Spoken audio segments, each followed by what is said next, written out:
Warning, this podcast has stories of real-life events and true crime that happens every day. These stories may contain adult language and graphic or disturbing details not suitable for everyone. Listener discretion is advised. 132 in Bush, I've got him at gunpoint. Check your left phone for pulling a full evacuation on your side. They're pulling them out.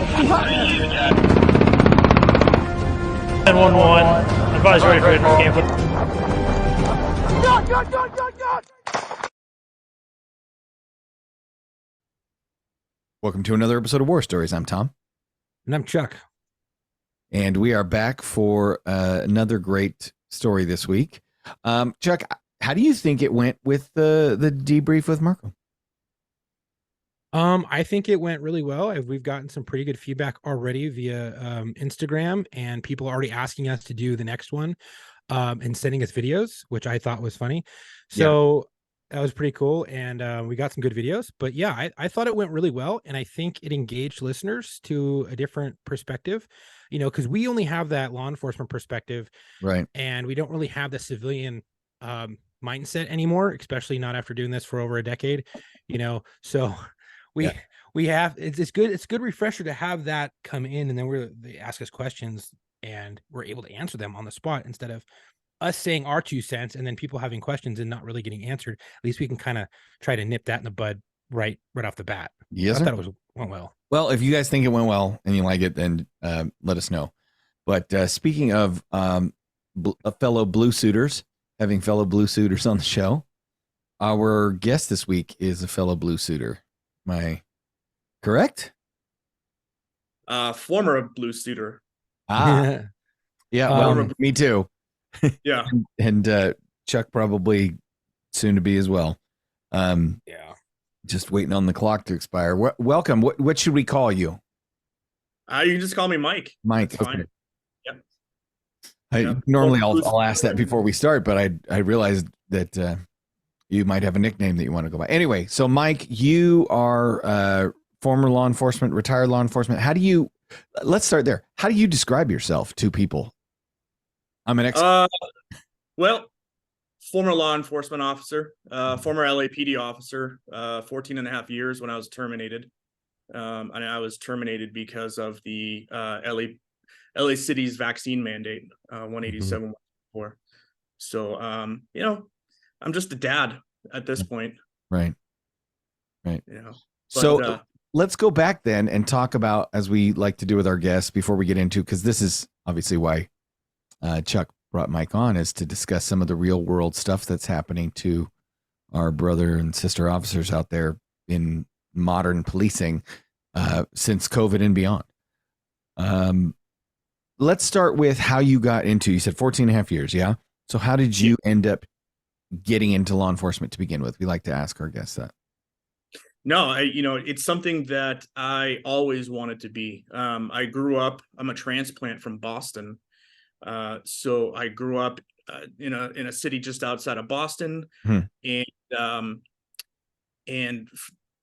a bunch of my neighbors were cops, and back then you grew up, you either became a cop or you became a teacher.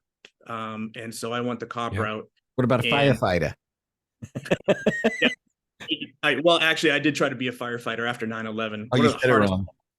You know what's crazy? I've been out of Boston for a long time. It's been about 8 years since I've been back. Yeah. Anyway, you know what's crazy is that you're not the first East Coast person that I've talked to that's a law enforcement officer who said that exact same thing, where either we're going into law enforcement or we're going into teaching. Because one guy I know very well, and he made waves, whatever. His name's Joe Cerrito, and he's on LAPD. And I know him just from the law enforcement professional background, big. Mutual agencies, stuff like that, and aid and stuff. But he was, I believe, he was actually, I think, a teacher first and then became law enforcement after 9/11. Yeah. I went to school for criminal justice. I got my bachelor's in criminal justice from a small state school in Western Massachusetts. And right from the beginning, I always hung on to that dream of becoming a cop. And, I graduated college in 1994, just started throwing an application everywhere all over the East Coast. and it just didn't work out. You know, the Massachusetts State Police, I took a test with 10,000 other applicants. Ugh. And, you know, they called me like 7 years later and they're like, hey, buddy, you still want to be a trooper? Oh, yeah, absolutely. Like, where do I go? Oh, be here tomorrow morning. And, you know, and I'm out there and it's driving Wicked rain. awesome. Yeah, it's fall. Exactly. It's just like The Departed. Yeah, And, right. Holy crap. and you know, but it didn't work out for me back on the East Coast. And I had a cousin that's on LAPD and he kind of put the bug in my ear. He's like, hey, why don't you just try out here and see how it goes? So I did, you know, in early 2008, I got the call and they said, can you be here in 3 weeks? Yep. Gave my 2 weeks notice at the Suffolk County District Attorney's office and I was out. What'd you do for the DA? I worked at the child abuse division out there. I was just more of like a office administration kind of. Not an investigator. What's that? Not a DA investigator. No. This was like I was bartending, I was bouncing, I was working for the DA's office, just trying to make ends meet until I got that call. So I threw everything in the back of my car. I put in the address for ARTC. And for people who don't know what that is, what is that? That's one of the academies, one of the academy locations. Academy Training Center, is that it? Yeah, the Amerson Recruit Training Center. Okay, so, is that the one on Manchester? Yeah. Okay, yeah, been there. I took some training classes there. I did. In fact, it is entirely possible that I was there doing research while you were in the academy. Probably. But I just threw that address into my GPS and I just drove across country. Yeah. And I started the academy like 3 weeks later. You know, it was a wild. I knew no one out here. I had no real family that I could speak of, and I didn't even know my cousin that was on the job. So I just came out here by myself and started the academy. So when you put that GPS coordinates into ARTC, did you drive all the way down there, get your bearings, kind of know where it is, and then go to where you were staying? I didn't even have an apartment. I lived in a motel over in Lawndale for like 3 weeks before I could find an apartment. Yeah, crazy. Oh, I drove across the country like in the middle of winter. It was wild. And you got to LA and you went, wait, this is winter? Like, it's hot, dude. When you got hired and you said 3 weeks to get your apartment, what was your, because I've talked to a lot of guys coppers who came around that time. Were you part of that 20%er that was getting paid like $30,000 in the academy, or were you like actually getting paid like 50, 60 right out of the gate? Yeah, I was getting full pay right out of the gate. As a matter of fact, my academy class was 308. And so we were part of that brand new sort of program that they implemented at that time. So I had 154 people in my academy class. And then when everything was said and done, we graduated with 52, I think it was. Now they're graduating what, like how many people? No, this last one was 124, and now they're down to starting a class or whatever with 24, 25 people. 29. I thought that's how many graduated. That they may be how many graduated. And only and 8 of them were not from LAPD. Well, yeah, actually with that, the newest academy class had 29 people.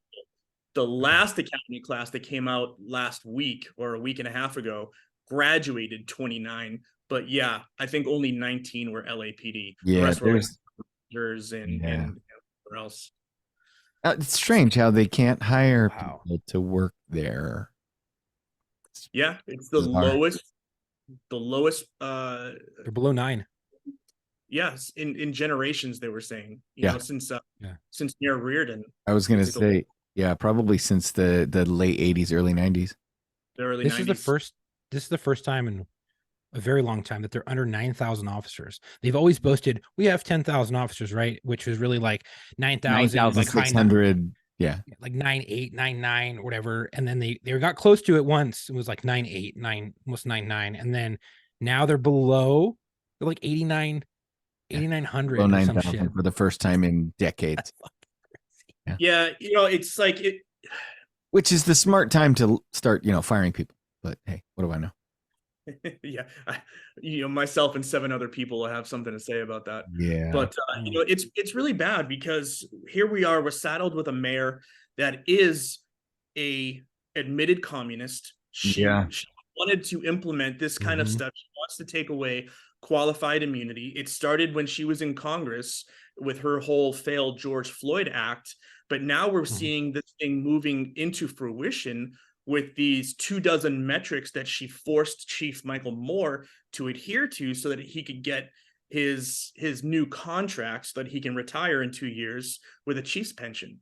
I mean, if anybody within the city or the department thinks that he's going to last throughout this next term, they're nuts. He's out of here as soon as that 2-year mark hits and he can pension off, and he's going to leave the city,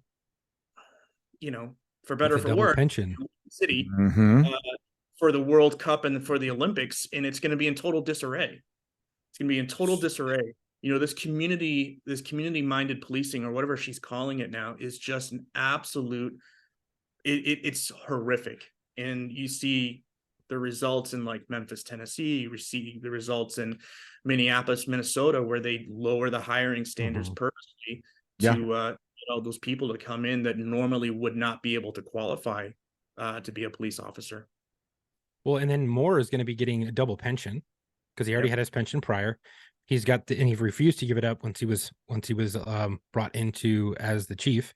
So now he'll have a double pension. So he's well into the millions. How can he have a double? I still don't understand how he can have a double pension. He retired. Yeah. As whatever he retired as, some deputy chief or some shit. And then he has his pension from that. And then he was retired. Then somehow he got back into the race of chief of police.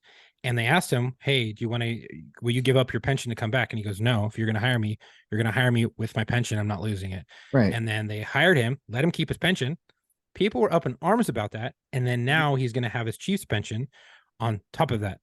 So he's got 2 pensions from the city of Los Angeles from LAPD. Somebody's going to have to look into that, wild, dude. Figure it out, because he should. 100% wild.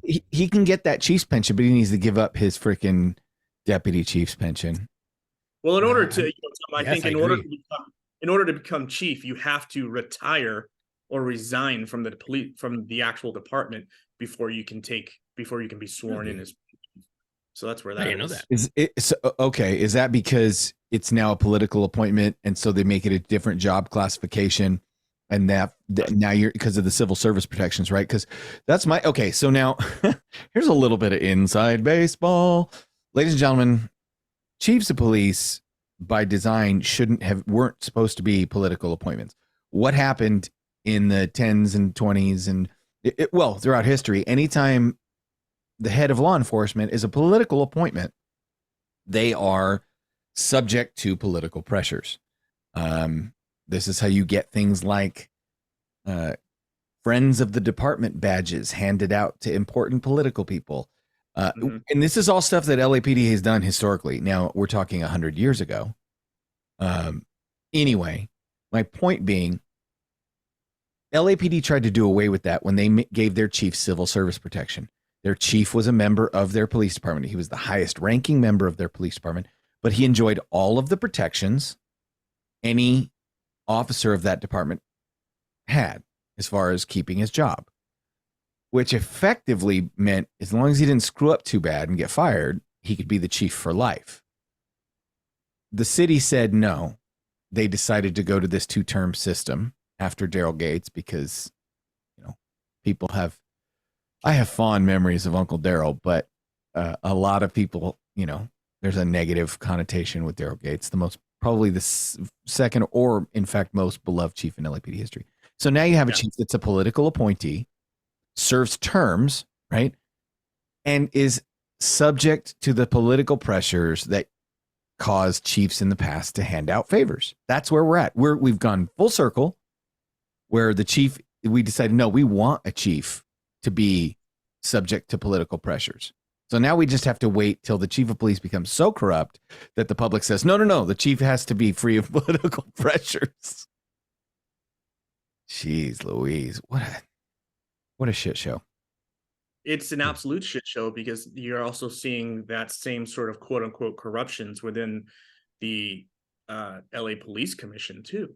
Oh, God. They're Oh, and I've kind of knocked heads with the the president of the commission very early on when I first got suspended. I had talked openly about him on the Stu Peters show, and it oddly enough, when I went for my board of rights and I got my slate, it was all former command staff and and a couple of pretty progressive attorneys for the department. So Jeez. Now, what did they fire you under? Like, because I know everyone who's resigned from LAPD, because I have friends on the agency, and they have been getting letters in the mail asking them to return. So have you gotten any of those letters? And two, Yeah. what did they fire you under? Well, let's back it up, because because we actually didn't even get finished with how you fully became a cop, but we skipped. So now you're on the department, right? You've been on the department for a long time. 2019, things get a little weird towards the end of the year, to say the least. Yep. And by February of 2020, what happens? So around that time, when I finished up my career, I was working Skid Row. I did like 5 years in Skid Row over in Central Division. Before that, I had been voluntold to go up to Devonshire up in the valley. I was a case carrying investigator for juvenile division. I handled felony crimes against kids. I was a CI, former officer of the year, and then I wet my whistle in Watts over in Southeast Division. So oh my God, I love being an LAPD officer. But in 2020, when the pandemic hit, we were all just doing our due diligence. Skid Row, you see what was happening, and I'd be lying if I said I wasn't afraid at first. But I mean, how do you dispel fear? You educate yourself on it. Right. And so, I started educating myself on what was happening, and I found the doctors that they all wanted to silence, and I started listening to them, and I did my own research, this, that, and the other thing. Well, fast forward to later that year, or actually fast forward all the way up to 21. I'd worked throughout the pandemic, with I don't know if you guys know, I remember they handed out leather work gloves for us and science goggles to protect us very early on. Yeah, I had read something about. Yeah, I had read something about the PPE that was going around. I still lived down there at the fire time, shit. and a buddy of mine was like, "Yeah, dude, it's like work. It's like gardening gloves." And 100%. I still have the unopened package in my closet right now as a kind of a keepsake. Hey guys, there's this really terrible Ebola Hanta earth-killing virus going around. Oh, but when Ebola hit, PPE, yeah, here's some fucking garden mules and some Mr. Wizard, science glass or science class experiment glasses. That's what they gave to people who are working fires. Yeah, exactly. The gloves, the goggles, plus a fucking shitty mask that didn't filter shit. It didn't seal to your face. It didn't do anything. Well, knowing what happened, they called the fire department and said, "What kind of PPE do you have that we can get a shitload of?" It was all left over from fires. Yeah, exactly. Yeah. Exactly. Yeah. And then if you remember, the masks came from Newsom giving $1 billion to that South Korean auto manufacturer BYD. But yeah, so I worked throughout the whole pandemic, and right around late summer, early fall of 2021, there's the rumor that the city was going to impose a vaccine mandate on the workforce. I had gotten together with some people that were of similar mindset that were going to say no.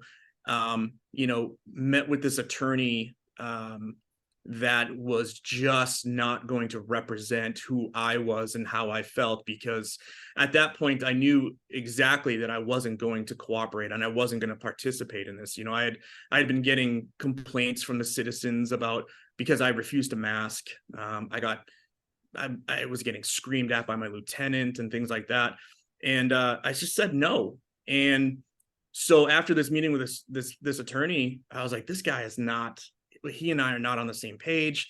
And I got with Your a couple attorney? other. I'm sorry. Your attorney. You and your No, attorney? this attorney that I was kind of part of this one group at first. Got it. And Got it. after a Zoom meeting with the attorney, I was like, this guy does not know what he's talking about. So that was the precipice for me to start Roll Call for Freedom with two other cops and one of their wives. And so we just started speaking out. I told people like, hey, I'll take the slings and arrows. Just, fall under the umbrella of Roll Call for Freedom, and we'll fight back against the city.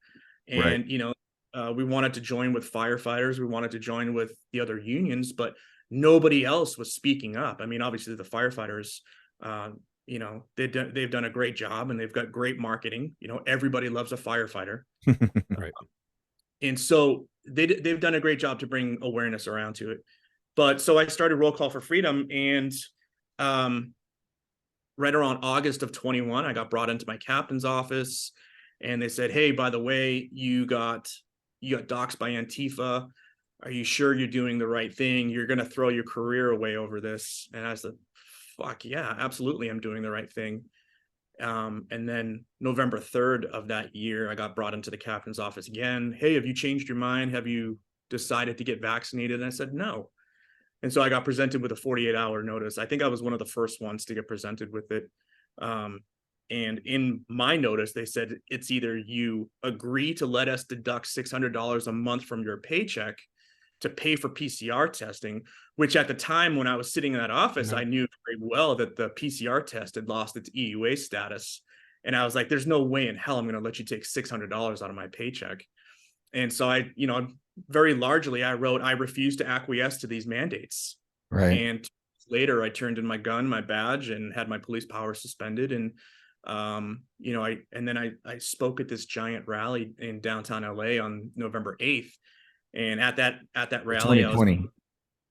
2021. Okay. Yeah.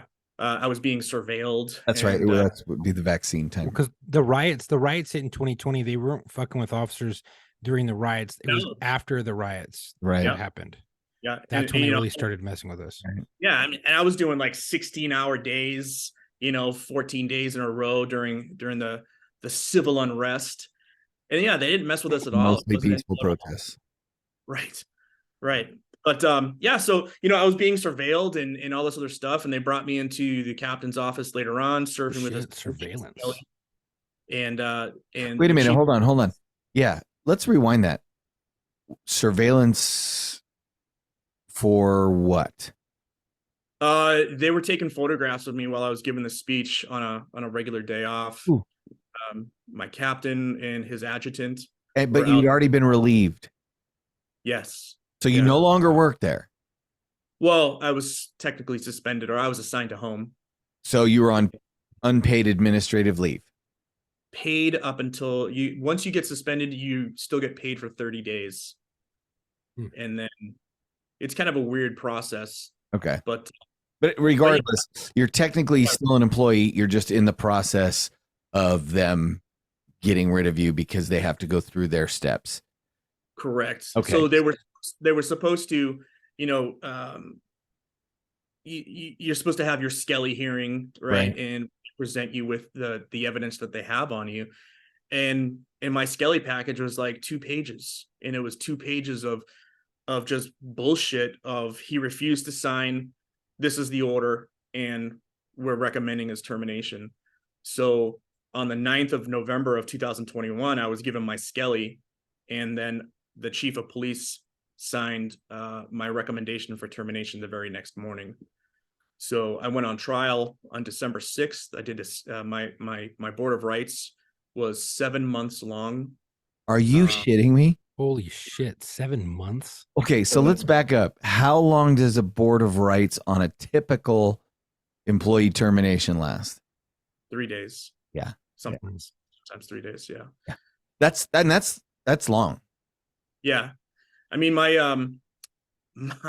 when all is said and done, I think there were there were well over 1,700 pages of transcripts in my, my binders.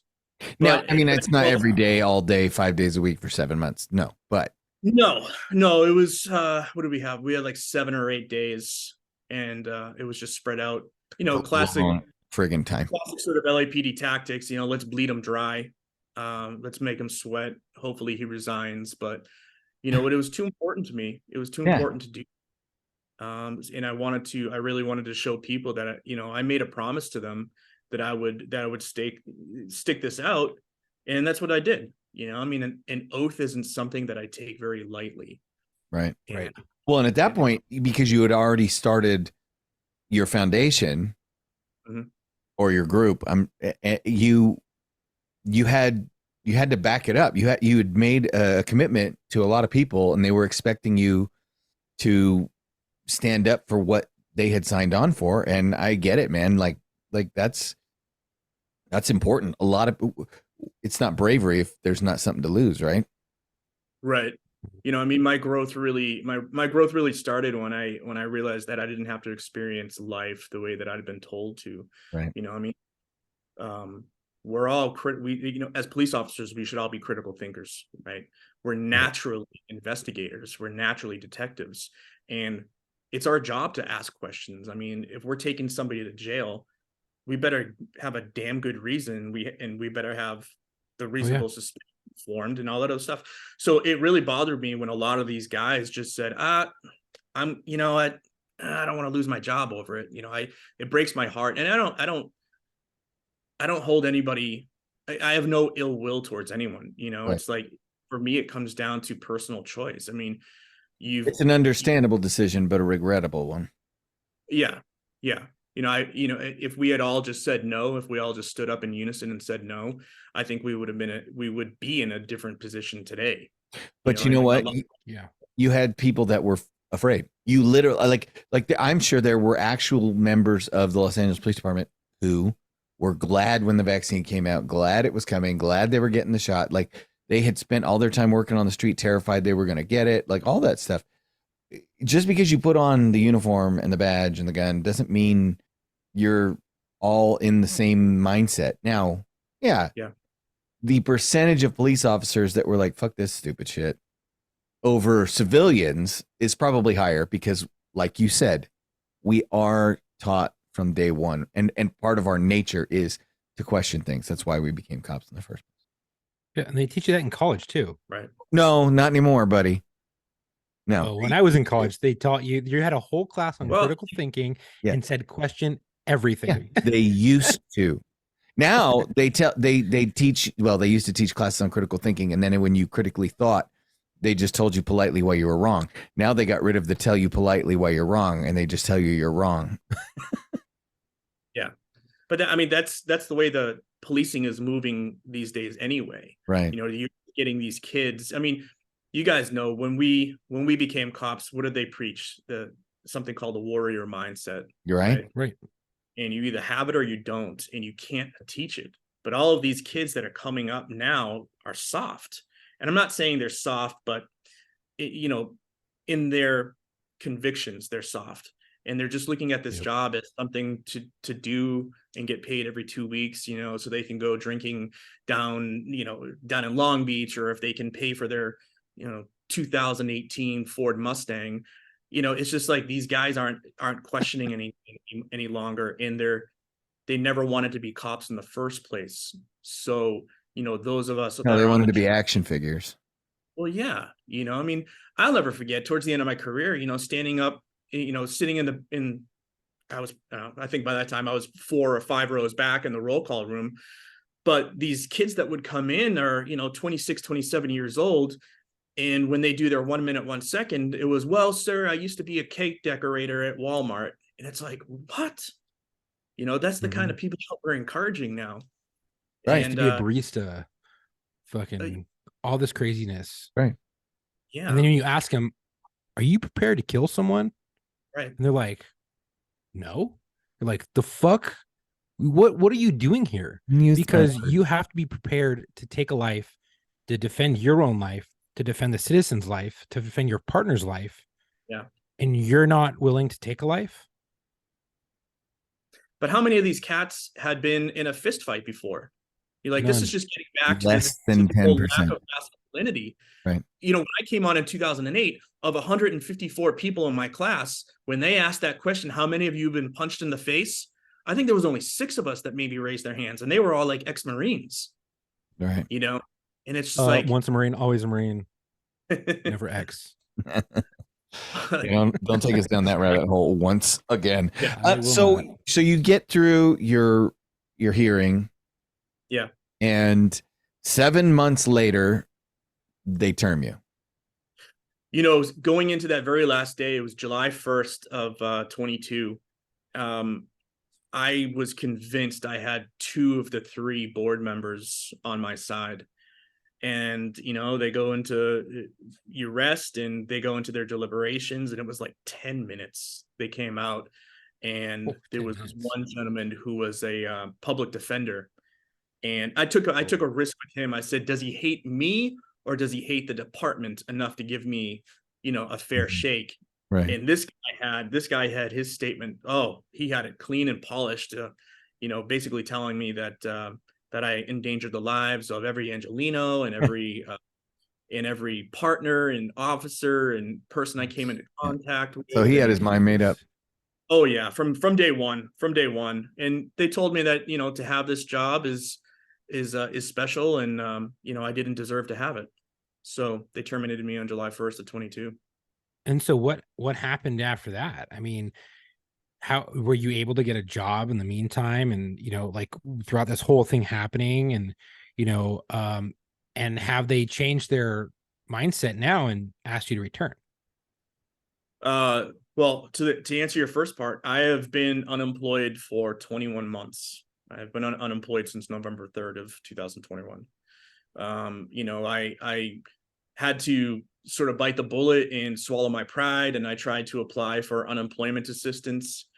And you know, there was some collusion between EDD and the department, and they denied me benefits because they said I refused a reasonable request by my former employer. So you know, So they tried to say that you got fired for cause. Yeah. So God works in mysterious ways. You know, I've been, you know, thankfully before I went out, I had a little bit of a payout for a lawsuit in on-duty injury, and that's been kind of sustaining me. You know, I ended up having to sell all my stocks and all this other stuff, but by God's grace, I was able to get on with another department just last week. Wow! So, Congratulations, man. Yeah, yeah, man. And we'll leave them out of it. Yeah, they've but been awesome enough to take you on with, you know, all the bullshit that former agency put you through. What is the status? I assume that the word Sue is not a name to you.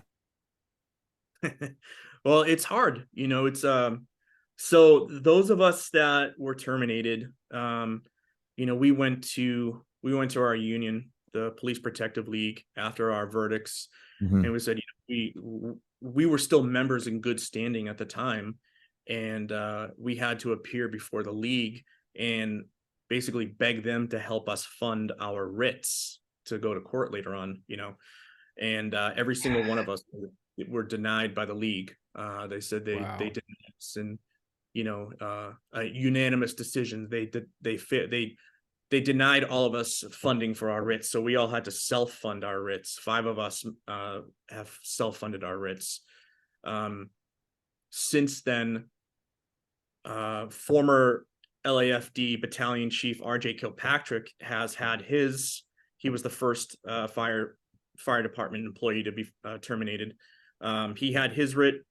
They found in favor of him, but they refused to acknowledge the Skelly portion of it. Right, Skelly, the landmark. Sure. Scotia and you know, so they refused to return him to work. They gave him, you know, back pay and whatnot. Then another LAPD sergeant, former LAP sergeant. So he got back pay, but he doesn't get his job back. Right. And that's basically what's happening. They're awarding us back pay. They're acknowledging the 14th Amendment violations, the due process violations, the Skelly violations, but they just have not found the fortitude to send us back to work. To, you know, Now, to be fair, if the Los Angeles Police Department offered to take you back, would you go at this point? Well, a lot of things have to happen, Tom, because I just will meant not. the department. Would you trust them again if they did because for example, they could do everything right? They could do everything right, but if they're still the same department, they go through, they give you the apology, they pay you back, they bring you back on, but they're still the same department. Can you really trust them? Is my question. No, but I will not put in a religious exemption. I won't. Mhm. I You think shouldn't it's have such. to. I'm sorry. You shouldn't have to. No, you shouldn't, and that's the reason why I stood so firm. I mean, it is such a governmental overreach. It is. And we swore an oath to uphold the Constitution, and I find this so disgusting. It is such a governmental overreach to even inquire what my religious beliefs are, what my deeply held religious beliefs are. It's an insult. It's an insult to everything that this Constitution was written for, the teachings of John Locke, Alexander Hamilton and Thomas Jefferson. It is so gross what they're doing, and they will never take the L for this, and they will never give it up unless forced to, right? Mm-hmm. Right. So, people who attain power will never give it up easily. And that's what the LA City Council and Mayor Karen Bass and all of the subsequent lackeys underneath her are doing. They're just maintaining their power. Right. And, so it's crazy. Go ahead. I was going to say, what's crazy is that when people join law enforcement, there was never a clause in there or department policy regarding COVID vaccines or the SARS vaccine or any vaccine they're in that falls in that field. And then all of a sudden they're like, oh, it's policy. No, it's policy you just made. But have I signed it? Have I acknowledged it? No, right. You're making it, and you're trying to say that I have to conform to this when I hired under something totally different. And like you said, I have to protect the Constitution of the United States and the Constitution of California. And nowhere in those two constitutions does it state I must be vaccinated against this. And going back to like when Ebola was hitting LA and there was known Ebola cases in LA, which is far more dangerous than COVID, right? There was none of this. There was no uproar. It was just, hey, let's fucking hide it. Let's ignore it. Hey, just if you come in contact and these are the symptoms, back off, call hazmat, do something, fucking call people, don't touch them type of shit. But with COVID, there was none of that yet. Now they're firing people over it and doing all this craziness. And they were stating at the very beginning, multiple agencies were, we will not accept religious exemptions, and they would give you a list, and this is how it has to be filled out. And you have to get, your father or the person who leads a church to sign this, to say all this other stuff, which is a gross overreach of power. And it does not have to exist. All you have to say is, if you really wanted a religious exemption, hey, I'm Christian, I'm Catholic, I'm Muslim, I'm Jewish, I'm not doing it. It goes against my religious beliefs. And that should be it. How about this? Or no, I'm not getting it. I don't have to tell you my religion. Exactly. I don't have to tell you anything. I just have to tell you the same thing that you've been screaming at me since the 70s. My body, my choice. How about that? That argument went out the window, obviously. Very, very. I mean, come on. Like, Mike, okay, so no, you would not trust them. I think is the ultimate.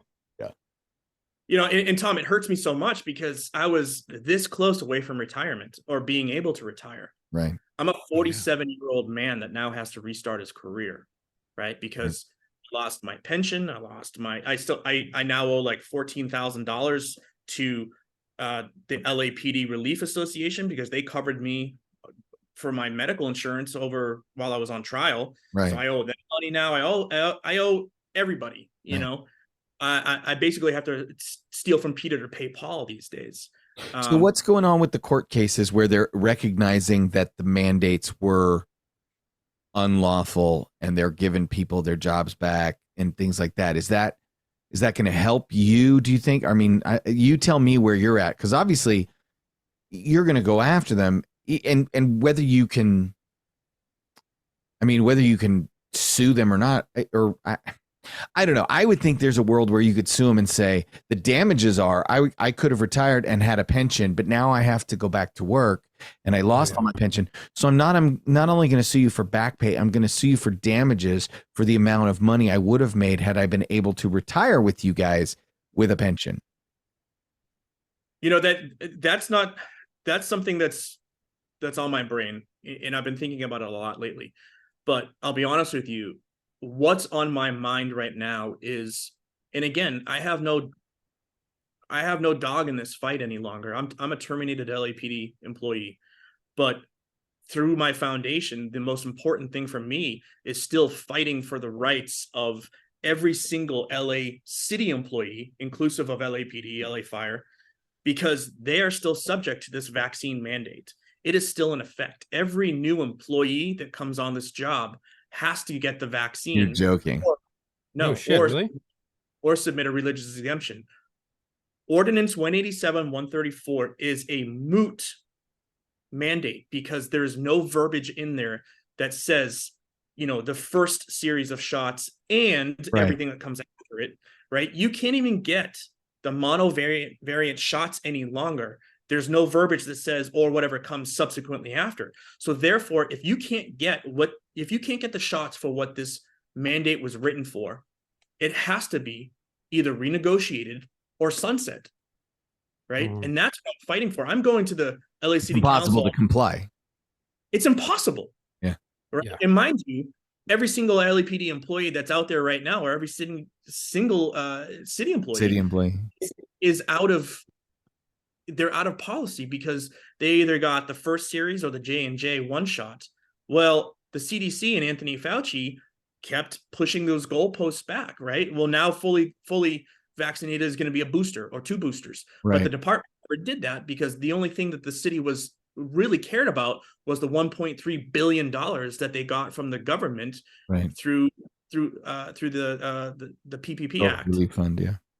So, you know, and it's crazy when you've got Mike Moore going on a podcast in December of last year, acknowledging in his That's official the chief of LAPD, listeners. Yeah, sorry. He acknowledged in his official capacity as chief on an LAPPL podcast with Sergeant Los Angeles Police Protective League. Go ahead. Thank you. Put subtitles under there.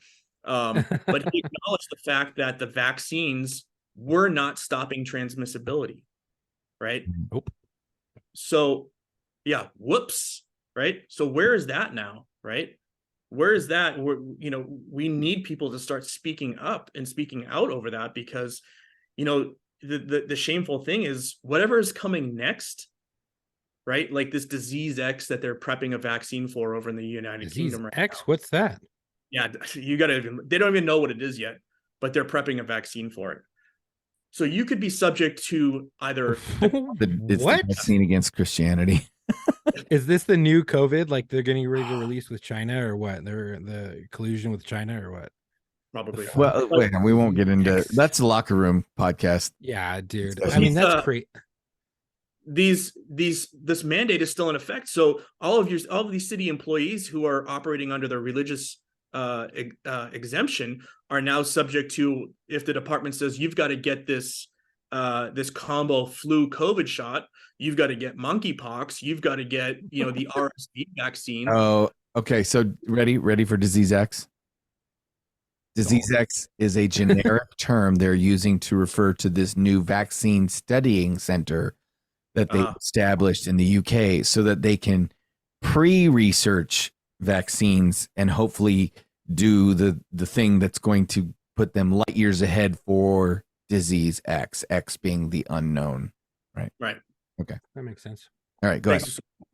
Yeah.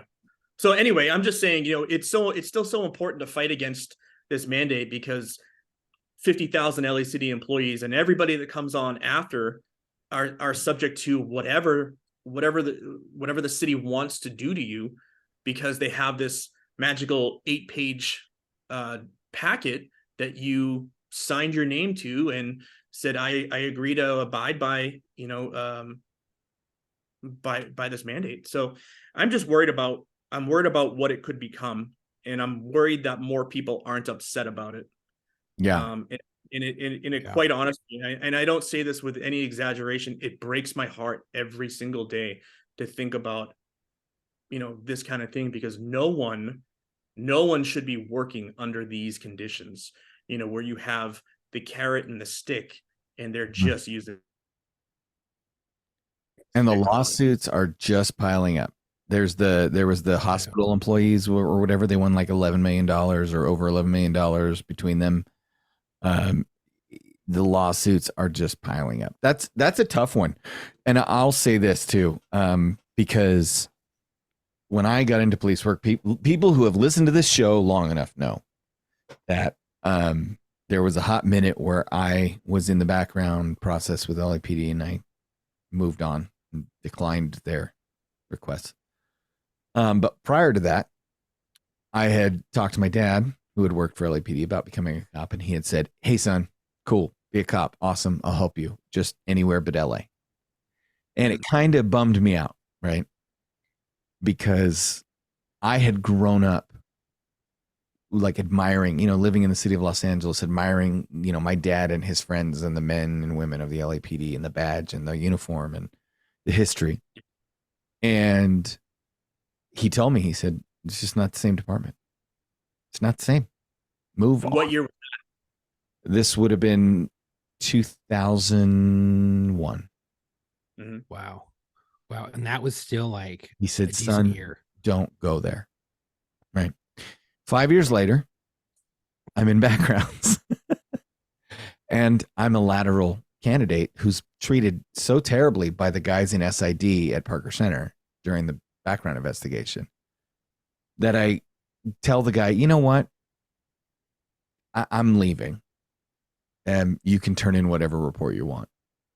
And then I get a call from the background investigator and the polygraphics and to reschedule things, and, "Oh, inconclusive, and can we fix this?" And I said, "No, you know what? No. If this is how you treat guys that are already cops trying to go to your agency, I cannot imagine how you actually treat the guys that you sign their paychecks and you can treat them shitty." And it was a huge sad. I was sad. I kind of, the agency I'd admired and looked up to had died a little bit in my eyes. And now this is 2006, 2005. So 3 years later, you're going through the academy and you're building a relationship and you're developing an affection for that same department. Mm-hmm. And I hate to say I'm not surprised, but I'm not surprised. But I also understand that they held a special place in your heart. These are the men and women that you worked with. You wore the same uniform as, you wore the badge with, you bled with, you sweated with, the people of the city of Los Angeles you made a commitment to. So to now turn around and not only not be able to serve them, but to have those same people talk shit about you is painful enough. But then, like, suing them is this entirely other thing that means you're hitching your wagon to the LAPD and having to go through and rehash and relitigate and deal with all those same feelings again for God knows how long. So I honestly don't blame you for saying I have to really weigh that decision. Yeah. I mean, I tried to live since 2008, it was ingrained in me. I mean, it was already there, but it was defined. You have the core values of this department. And I remember during my testimony, I cited the core values of our department, and I am abiding by A, B, C, D, E, and F. Mm-hmm. And I, there was even a point where my captain 3 testified that officers are obligated to ignore an unjust law, right? Which is what I was saying. This is an illegal law. I'm not obligated to follow it. And she acknowledged that. And so, and at the end, it just fell on deaf ears. Right. So as it's going to. Mm-hmm. Right. In every oral interview they give you for pre-hire or whatever, they ask you, if there was an unethical command given to you, would you follow it? Or a command that you disagreed with? some And you're sort of like, well, if yeah. it's right, and if you're like, well, if it's not unethical, I would follow it and then have words with the supervisor later and talk to him about it and be like, hey, I disagree with this, and this is the reason why.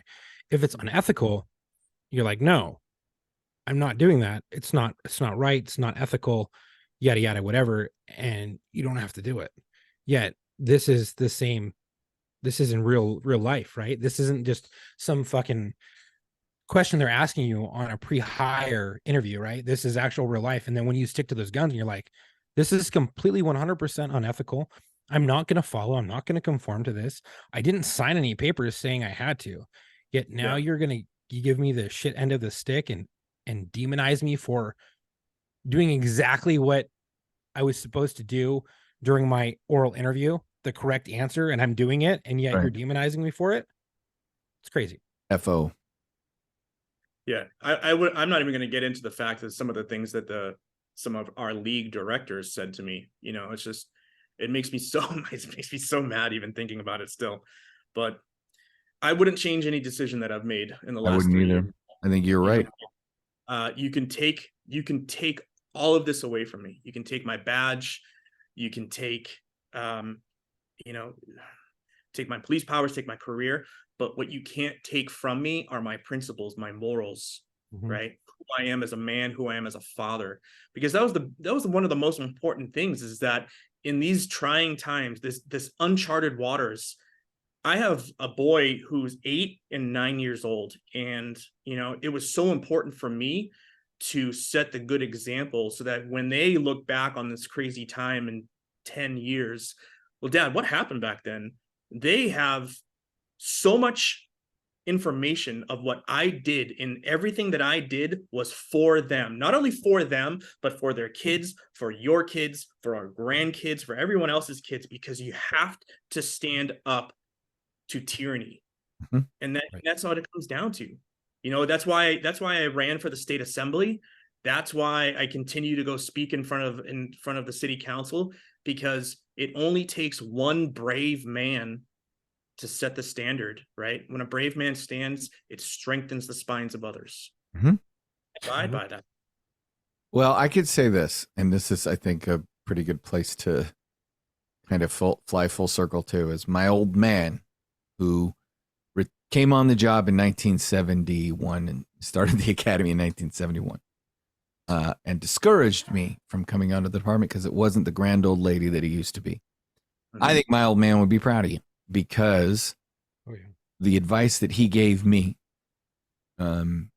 was specifically, and again, longtime listeners will have heard this before. He said, if it's not illegal, immoral, unethical, or against policy, you just do it. That's what your boss says. That's what your sergeant says. That's what your lieutenant says. Right. That's what the captain says. You just do it. That's the way it works, right? Whether you agree with it or not, you just do it. You can grieve it later. You can beef it later. You can argue about it later, but you just do it. However, if it is one of those 4 things, illegal, immoral, unethical, or against policy, you should fight tooth and nail, whatever it takes. Because you can be wrong and save your job, or be right and lose your job. So, Yep. Anyway. Yeah. Well, I appreciate you coming on and talking about this. We'd love to have you come back and update us on where you land. And of course, we'd also just love to hear you share some of your stories from your time at LAPD. But also, I'd be interested in finding out how you enjoy your new department compared to your old one, because I don't know the side. I literally know nothing about your new agency. We haven't discussed this. I'll ask you about that after. But I do. I'm curious I am always curious to know what people think when they leave the Los Angeles Police Department and go to another agency. So now at this point in the show, we will, as we close out, let our guests choose who they'd like to dedicate the episode to. My understanding is you have somebody you'd like to dedicate your episode to. Yeah, thank Okay. you, and thanks for having me. I really appreciate it, guys. It's been fun, and I think You're we've welcome. Oh, barely scratched the surface. just yeah. Oh, this is a bigger conversation. But before we get to our dedication, I just wanted to take a second because it's kind of new and fresh, and still in the news. Just want to take a second to recognize the families of the 3 firefighters who went down in the helicopter crash. We can dedicate future episodes to them, but at least wanted to think about the wives and daughters and husbands and mothers and sons, and at this time right after you losing somebody who was out there fighting the good fight. So I just wanted to think about the families right now. for sure. However, Mike, floor is yours. Yeah, no, I thank you again, guys. Chuck and Tom. I wanted to dedicate today's episode to the memory of 26-year-old Monterey Park officer Gardiel Solorio, who was murdered 1 year ago yesterday while off duty. He was the victim of a robbery, and 3 men murdered him. So I just wanted to dedicate it to the memory of him. A brave young man, young officer taken from us too soon. So, Well, rest easy, brother. We've got it from here. I remember that one being in the news, and yeah. Young officers taken too soon resonates with me big time, as our listeners will know. But anybody who makes the ultimate sacrifice for their fellow man deserves to be recognized until there are no more people to recognize. So rest easy. We've got it from here. Mike, again, thank you for coming on. I appreciate you, number one, sticking to your guns, having a spine. Yeah. I know a lot of cops that I have seen kind of the compromises they've made with themselves during the pandemic. And I don't judge them for it. Everybody's got to make their own decisions. But, I've also thought about, man, if this year would be my 21st year in law enforcement. It's so weird to say that, right? And I thought about that, which means that I would have been about a 17, 18-year, 19-year veteran when all this stuff was going on. And I've often thought, what would I have done, right? The mandate would have come my way. The mask thing would have come my way. And so I when I'm talking to you, I like to think that I would have handled it the way you did. Bro, you would have went out injured and then retired at 20. That's 100% what happened. Close. If I was that close. Yeah. Anyway. Oh, ooh, I tripped. Ooh, ow, my back. Ooh, my knee, my neck, my back, my neck, and my back. I've got to. I got to give it up though, guys. It's not just me, but there are 7 other coppers that got fired. And I appreciate them for everything that they stood for. There's been 3 firefighters that got fired, and an untold number of civilian employees that stood their ground, and they found the bravery to do what was right for them. And again, I don't knock anyone for the choices that they made, but when the time comes, you have to have a choice, right? No one has ever complied their way out of tyranny. And if I could just close with there's this cool Bible quote that I like from 1 Corinthians 16:13. It says, "Be on guard, stand firm in the faith, be courageous, be strong." Yep. Be better. That is powerful, and I could not agree more. And I want to say thank you, everyone, for listening. And if you like today's podcast, the content we provide, please help us out by rating and reviewing us on Apple Podcast or Spotify or whatever podcast platform you subscribe to. Our podcast is on all available major podcast streaming platforms, as well as on YouTube. Reviews and ratings are how the podcast platforms decide what to recommend.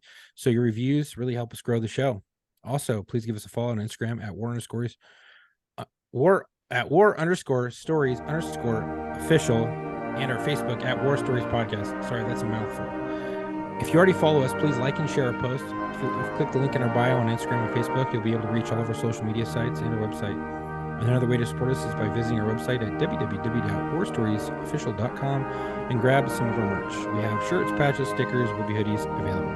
If you think you have a story and you want to tell your story or be a guest on the show, please email your info and a brief description of your story to us at booking.warstories@gmail.com. Again, that is booking.warstories@gmail.com, so I can get you booked. We are always looking for veterans, law enforcement, corrections, firefighters, medics, but also dispatchers and nurses. If you have a friend who you think would be a great fit, let them know about us and give them our booking email. Again, thank you for the support. Stay safe. And until our next episode, come home with your shield or honor.